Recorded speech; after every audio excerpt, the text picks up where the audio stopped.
The purpose of this list is to provide a brief outline of the popular modes of lying.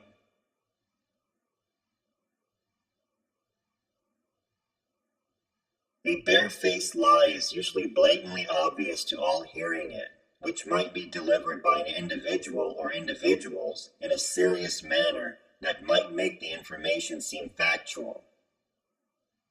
For example, with a straight face, the car dealer claimed that the 2018 Rolls-Royce Wraith gets good mileage for a mid-sized vehicle in the US.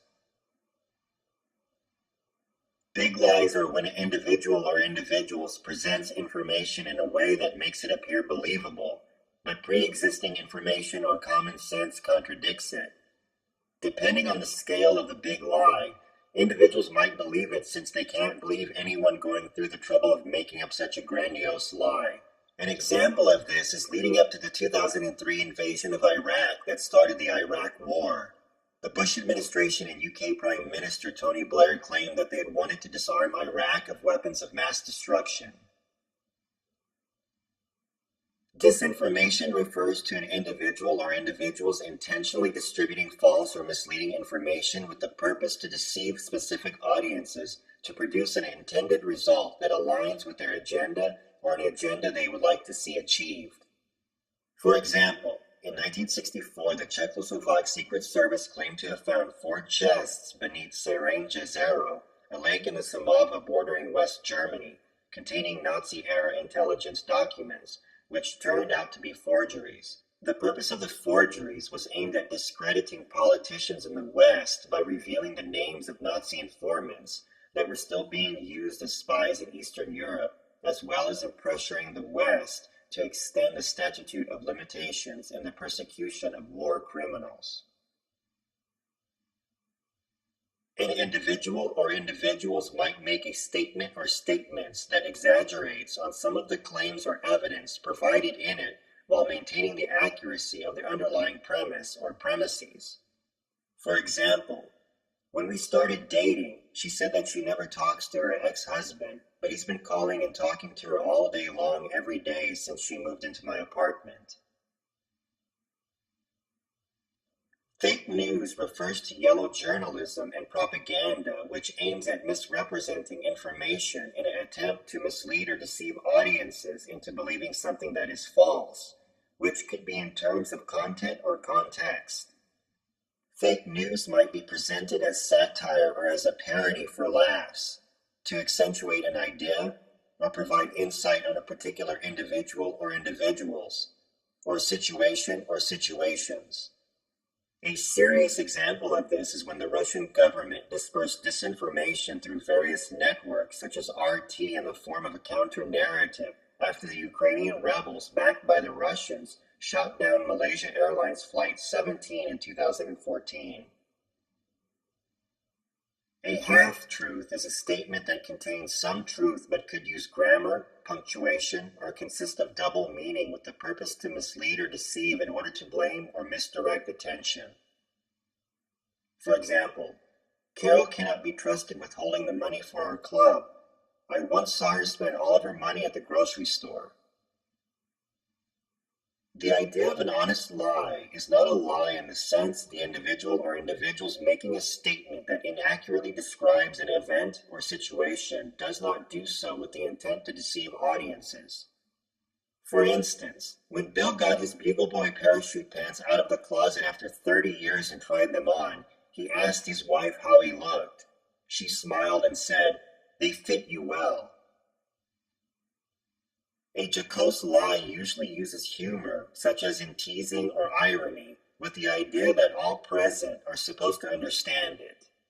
For example, Robert told me that there were models in bikinis in the company's parking lot today filming a commercial. When I went out to look, it was just my wife waiting to pick me up from work. Another example, in meme culture, Hitler did nothing wrong.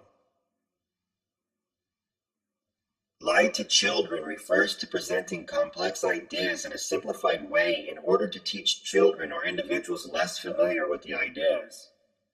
For example, in middle school, my science teacher used the Bohr model to explain the composition of an atom. An individual or individuals that leaves out particular facts or details in order to advance a misconception is known to be lying by omission. For instance, at a press conference in 1998, then U.S. President Bill Clinton denied having sexual relations with Monica Lewinsky, stating, "I did not have sexual relations with that woman." Minimization refers to downplaying or making light the importance of an event or emotion in response to stave off feelings of guilt. An example of minimization used is manipulative abuse. Please donate to help keep my YouTube channel up and running so that we can keep fighting the evils of mainstream media together. I don't do this for the money or for personal gain. I do this for you, my listeners, and the future of our great democracy. A more standard use of minimization. After Jerry's engine caught on fire and blew up while we were driving down the road, he just pulled over and said, "Probably worn out gasket, easy enough to fix."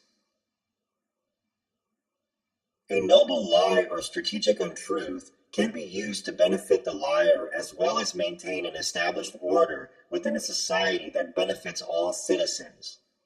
For example, during his presidency, Barack Obama criticized regular Americans not being able to speak a foreign language, yet he could not speak one himself. A polite lie is a culturally situated practice of lying in which all participants understand it to be untrue, but nonetheless go along with it as a form of etiquette. For instance, since our children attend the same elementary school, we invited the Bennetts and their son, David, to Jan's 5th birthday party this Saturday. They said that they could not make it because their youngest son will be getting braces that day. We figured that they probably didn't want to come for some other reason, though. Weasel words or phrases used to give the impression that an individual or individuals is or are delivering an important statement or claim, when in reality they are purposefully being ambiguous in order to disavow them at a future date if needed. Examples include numerical vagueness, quantifiers, some, experts, or many, use of a passive voice to establish authority, the most popular being "it is said," and adverbs, such as probably, non sequiturs, invalid arguments, vague euphemisms, more polite words used in place of others in order to downplay taboo subjects in everyday conversations, as well as the strategic use of qualifiers, adjectives, the strategic use of subjunctive mood when speaking in order to stress an individual or individual's attitude in what they are saying, such as, "I think that you should try being a conservative or liberal," and glittery generalizations, which are words or phrases that are vague but nonetheless appeal to emotion, such as democracy, independence, or nationalism.